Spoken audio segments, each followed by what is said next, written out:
Mas você sabe, desse status à parte, Aruba a conhecer seu próprio marinheiro.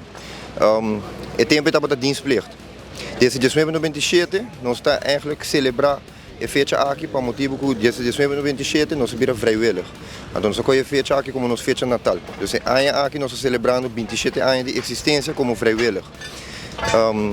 Em princípio, o dia natal está 7 de abril. E aqui nós celebramos amanhã, qual amanhã, 5 de abril.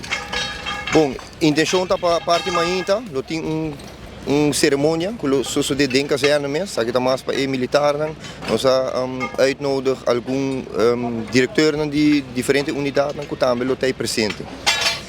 No transcurso de merdia, nós vamos over na parte de evento mesmo, qual meu colega Maior Brisa nos explica mais disso aí. Amanhã, como parte de celebração, nós temos sport dag que também temos lugar.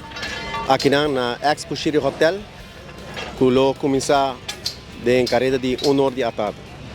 É algo público, é algo privado, com essa questão? Sim, é para público para BINWAC. Pessoas que participam da Veiligheidspartners, nós temos como KPA, Kustwacht, nós temos Kia, nós temos CEA e algum outro bureau mais. Nanta é time que está do main evento, mas o pueblo por bem que não e WAC não competir contra o outro. O evento está amanhã, dia 5 de abril, para 1 hora da tarde, exatamente, para dois times não start. A primeira, para mais ou menos 5 horas da tarde, nós está clara hora, nós fazemos a calculação para sacar para de 2, de 3 lugares.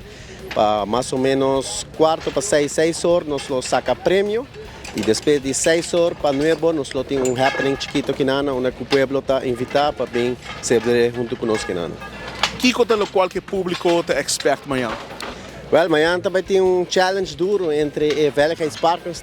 A maioria de nós competir ano passado acaba dentro da caserna na algo similar como organizar. Aqui está dois dias mais grande, então também tem challenge grande entre o time. Então invitar o povo para passar a partir de 1 hora, com parte do evento começar.